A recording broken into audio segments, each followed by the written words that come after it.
Hi everyone, Justin here with Voices for Voices. Thank you so much for joining us today on this episode. I'll shift this camera a little bit around. Okay. Really appreciate you being with us. We're over 435 episodes total in our catalog. We couldn't do it without you, your demand. Um, the interest in our show. We could have packed it up a long time ago, as I've mentioned many times before, but we haven't, and we aren't, and we're going to continue moving on, and we're going to continue sharing. We're going to continue talking about uh, easy topics. We're going to continue talking about tough topics, and it really comes because that's the way life is, and we would be doing a disservice to everybody if we would just fluff everything up and make everything look to be perfect, because we know nothing's perfect, and so we would again be doing a big disservice if we just covered and talked about easy things that happen to us. We like talking about easy things that happen to us. But sometimes there are things that aren't quite as on the happy scale, more on the hard to talk about, very tough topics, very deep topics and events to talk about. So thank you for joining us. We're filming this the day after the Super Bowl. I didn't watch any of it. Uh, and it appears that the Seattle Seahawks, they did a number on the New England Patriots. And so that's one aspect out of three. The second aspect is the commercials. So some people tune in just for the commercials. The most eyeballs, the most people for any one event usually is the American Football Super Bowl. And so organizations and brands tend to do a lot of their advertising and spending a lot of their budget for commercials. So that's the second part, and the third part is the different halftime shows. So you had the NFL sponsored, checking off all these boxes with Bad Bunny doing his performance. And then you have the Turning Point USA, Erica Kirk, husband Charlie, fortunately was assassinated last year, and there's just been a big rally around her, the movement, and so there was a competition. Basically, there were two choices. And there were many millions from what early numbers that are coming in, which is really incredible because you don't really know until you do something, and sometimes that's that's when the measure comes in of how do we do. We have expectations, but how did we do? So we'll hear more about that going into the future. But that really just sums up life for real, right? So think of, the job market. Think of anything. Think of our podcast and TV show. There are so many shows, so many podcasts out there. Uh, and so people have tons of choices. So the competition is really, really high.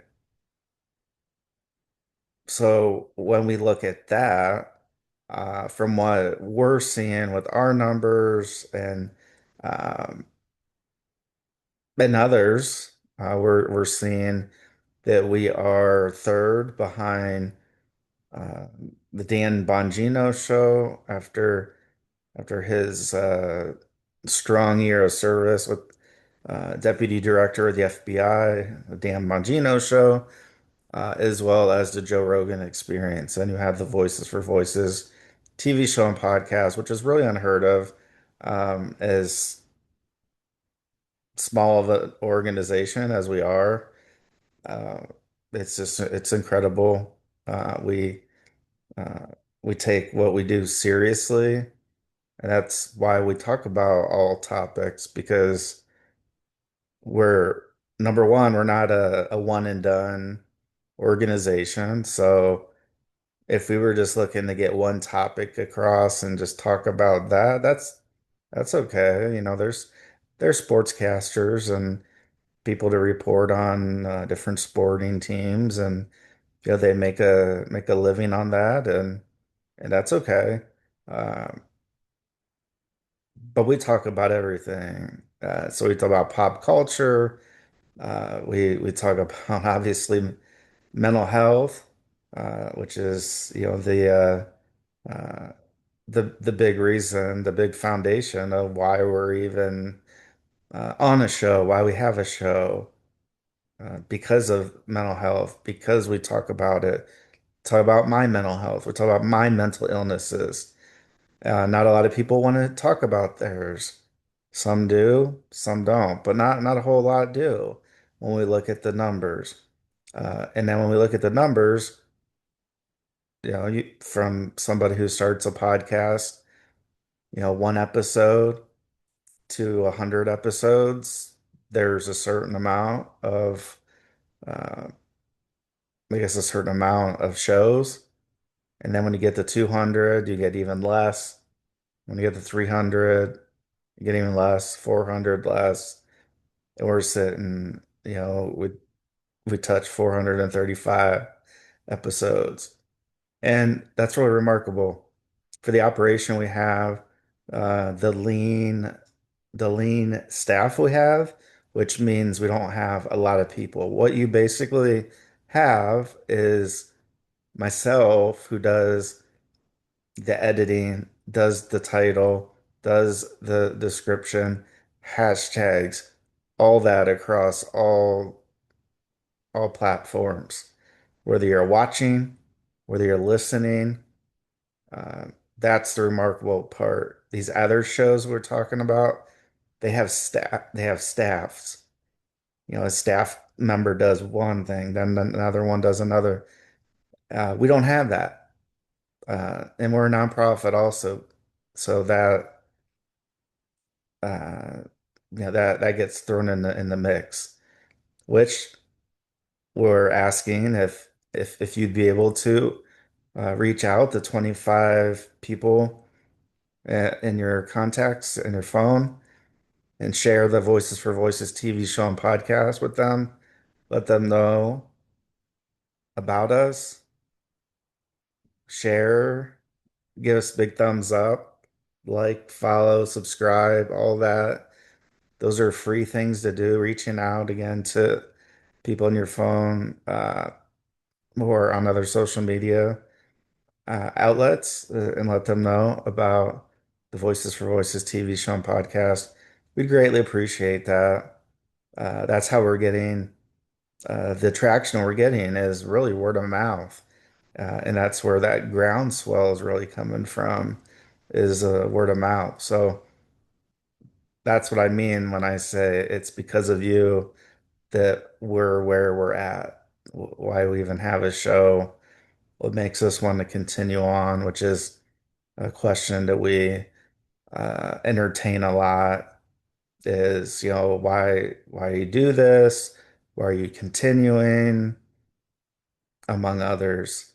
And so that kind of gets us into into the show a little bit deeper. So, we have competition. So we have competition, and right, so like the Super Bowl, there's that competition between the games, competition between the advertisers. We have competition between, podcast shows, TV shows.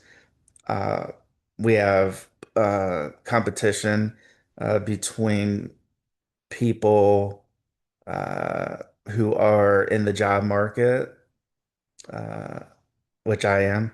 So if you if you know anybody, let me know. I'd love to reach out, have a conversation, and see if it might be a good fit.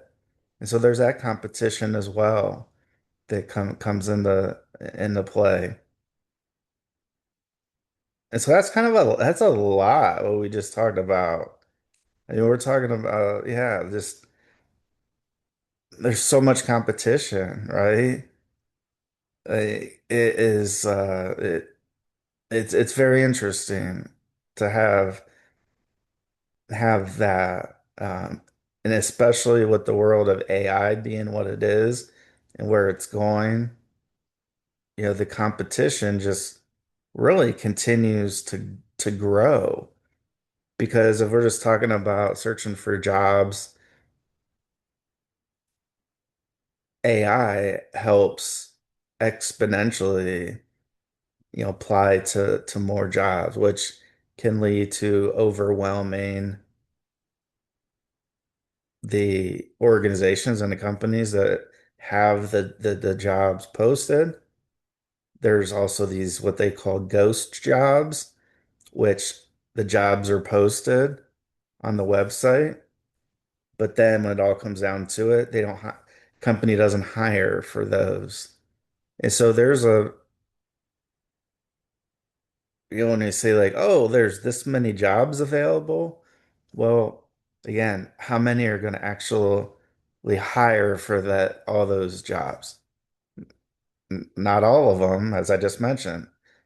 That's like you said, the ghost jobs, like somebody gets ghosted, where they're talking to somebody and then they just one of the people just disappears, doesn't talk, doesn't respond. It's like a ghost, right? Same thing with jobs.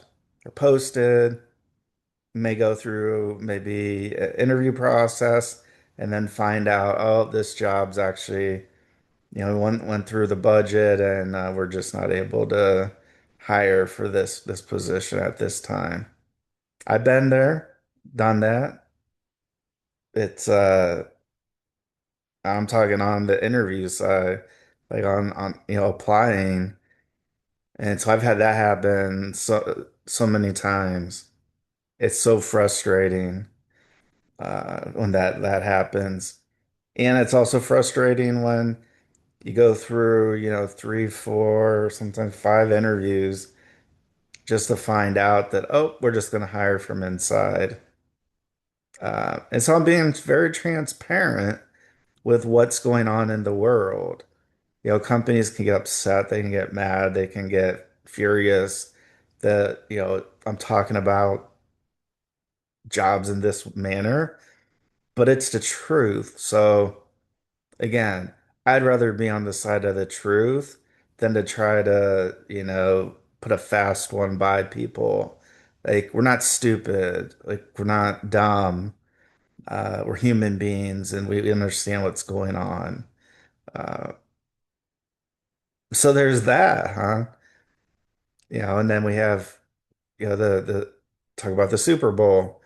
And from what I saw, the highlights, Seattle really did a number on the New England Patriots, and Seattle Seahawks are the American football Super Bowl champions.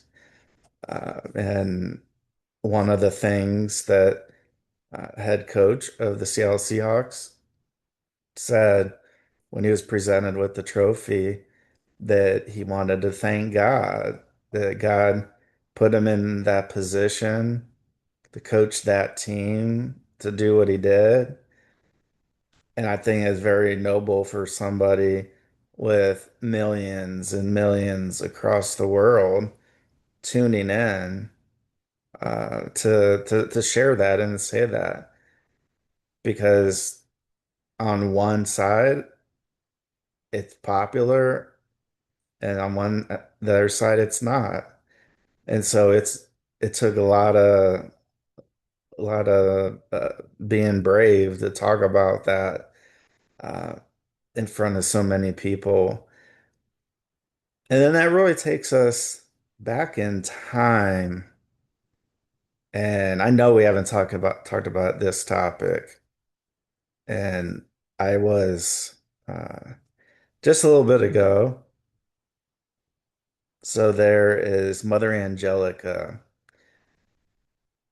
So she grew up in a town close to where I grew up, and she made EWTN, the TV network, and all that, uh, made it what it is today. And her show from 1994, which I was 13 years old when the show came out, uh, it just shows how relevant her show is today in the year 2026. When a show, what, 20 years ago, 22 years ago, it's shown it's still relevant. And so I was tuning in to the show, flipping the channels, and it's amazing how many channels, TV channels, they're streaming or not streaming. It's just amazing how many channels are out there that we don't tune into that we're like, I really don't want to watch this. I don't watch something different. So I was in that mode of, you know, I was flipping her channels and I wasn't finding anything, and then I came across, EWTN, which stands for Eternal Word Television Network, EWTN, and Mother Angelica founded it. It it being EWTN gets beamed out to hundreds of countries, uh, and still today gets beamed out to hundreds of countries. And she was talking about anger and how how we need to at least try to, forgive somebody even if they've done an act or actions that we would look at and go, no, that's probably not something, how can we forgive somebody who does a particular action? And part of what she was speaking about was about how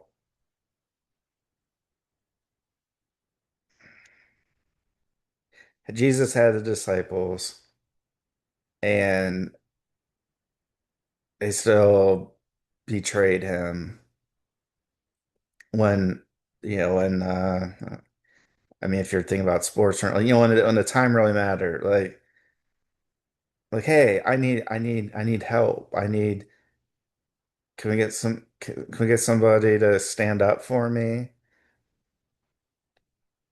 And he was betrayed, and I'm not laughing. It's not even funny. Uh, the reason why I have this look on my face and that is because I didn't know this next part. I didn't know this next part. So Pontius Pilate, for those that know about the Bible, know about that aspect, is was the individual who, the guards brought Jesus and said, "Oh, he says he's the king of the Jews," uh, and all the people are, the crowd. We get this.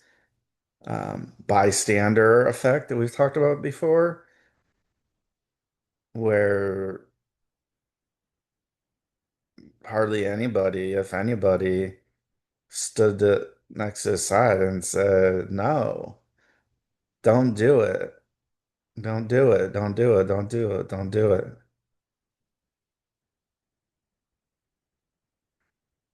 And that includes the disciples, people closest to him, the Last Supper, people broke bread, body and blood of Christ.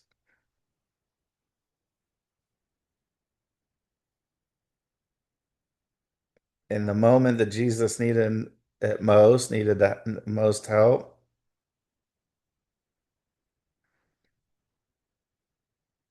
you know, I believe it was Judas that uh, turned him away 3 times, or uh, can't think of the term. Uh, like, do you know this? Do you know this Jesus? Do you know this Jesus? He said, I do not know what you're talking about. I do not know this man. And so the bystander effect, then, you get the crowds, and, it's people are like, crucify him, crucify him, crucify him, and different dignitaries are passing Jesus on, and gets to Pontius Pilate, and Pontius Pilate says, why? What has this man done? And then people say, he says he's the king of the Jews. Like, do a miracle, do a miracle, do a miracle. And said, what is this? And Pontius says, does this man do? What did he do? And the crowd just keeps yelling, crucify him, crucify him, crucify him. Again, nobody came to his side. Nobody came to his aid. So we all know what happens next. He's crucified,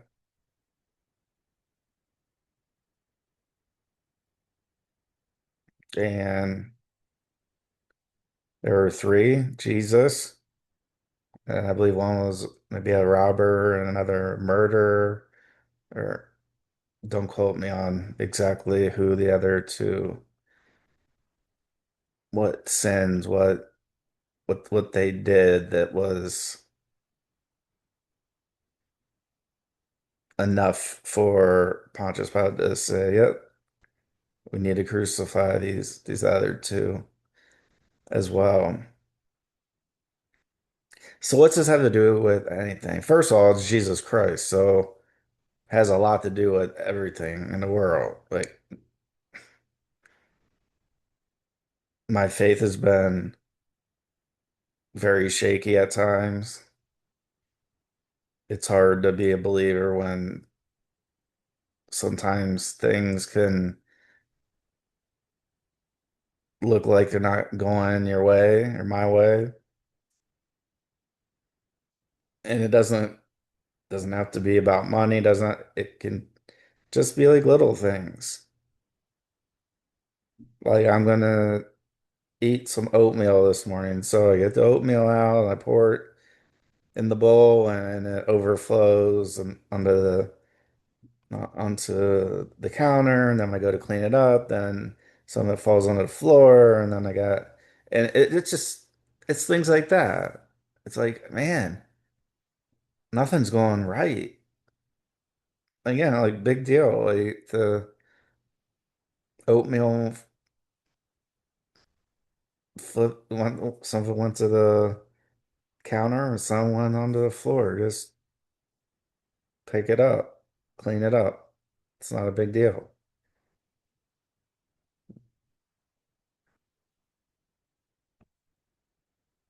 And so the person, Pilate,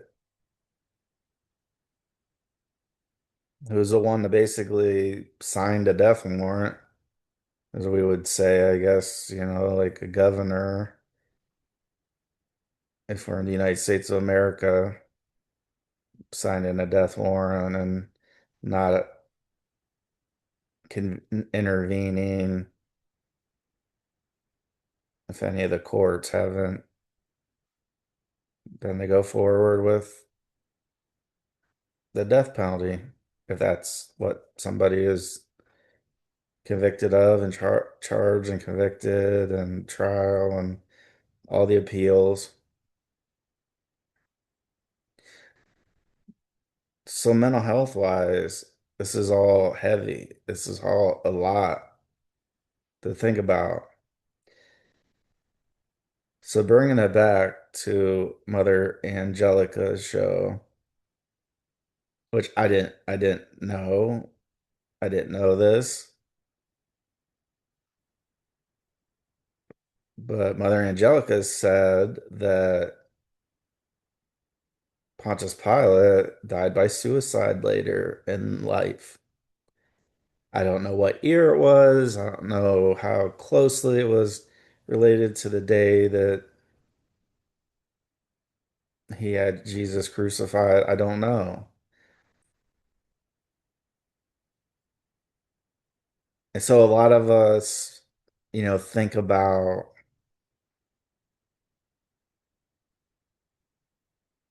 suicide and taking our own lives and people who have almost like this is a new age thing, like that this is a progressive thing that it's only started maybe I don't know how many years ago, but I didn't know it was a thing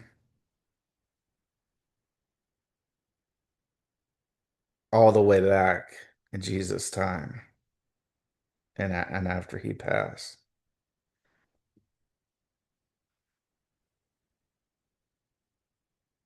So when we talk about subjects that have heavy weight on them, again, I'm not going to get into like why he did it, how it happened, what year it was. We're not going to get into that. The only thing we're going to get into is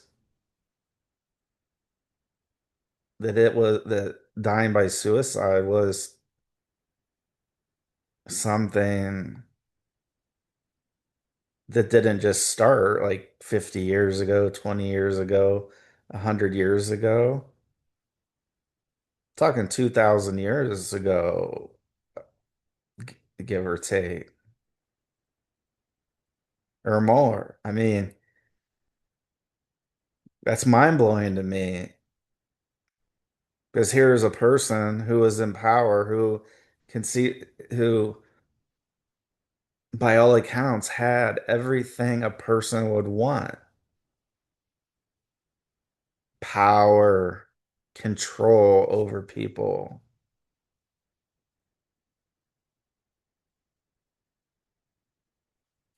And we would say, well, so what would he have to be so concerned about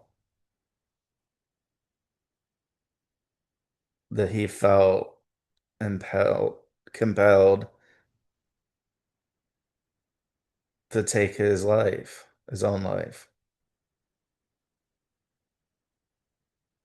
So I'm bringing this more up just as a conversation, as thoughts, as comments. Again, I don't know the specifics. Maybe we'll have a show someday where we'll talk about it. I just learned about this watching the Mother Angelica show. You can say and think what you want about her, and you don't have to be a believer. The main thing is you have somebody who's in a position to basically sign death warrants and say, well, this is the will of the people. So we'll do what they say, and then they crucified Jesus with the other two as well at the same time.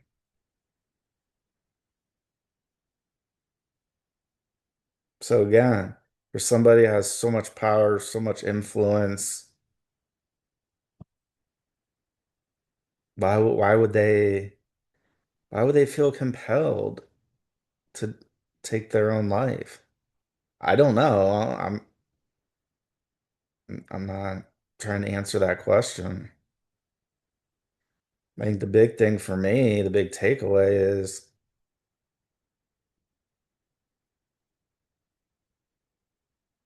that he did it. We don't know what was eaten at the core of his inside of what happened, why,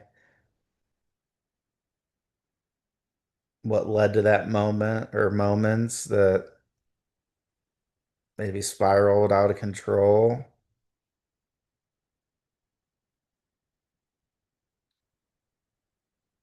It's just a heavy, heavy topic. So we think of kings and queens and princesses and princes, and we think about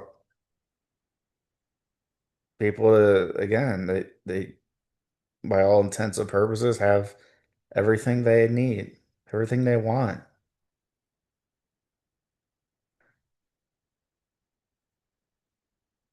And then we look at, well, I wanna buy a Ferrari, I wanna buy a mansion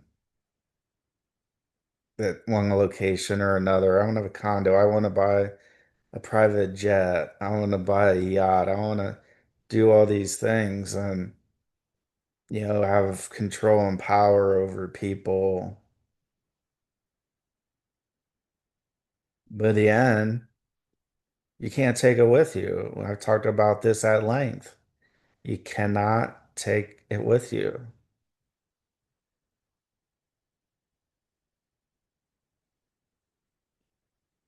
So it's a real heavy topic, to talk about here at the beginning of the week here in 2026. I was just absolutely floored when I heard that Pilate took his own life. Again, we talk about stigma and things. Like we don't know what's going on in somebody else's life. They may have, again, by all intents and purposes, have everything that a person would need and want, but maybe not. Maybe there was still some searching going on. Maybe there was, I don't know, maybe there was some guilt.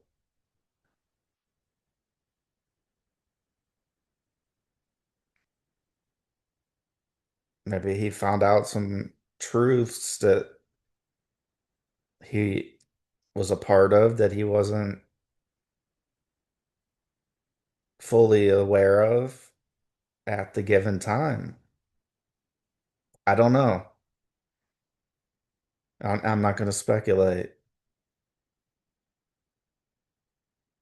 And so we talk about a lot of different topics on our shows. And this one, we go from a little bit lighthearted, I guess, competition wise. And then we get into this where we're not talking about, on this show at least, this particular episode, somebody taking their own life.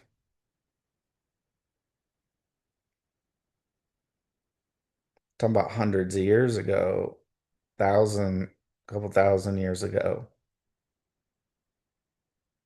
So this whole stigma deal isn't something that just started yesterday or 20 years ago or 30 years ago.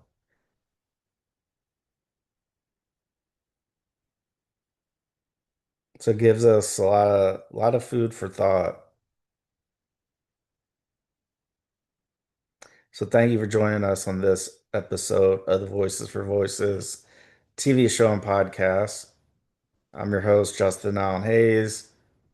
If you're able to, if you can donate, you can do that 24/7, 365, or 366 if it's a leap year at lovevoices.org.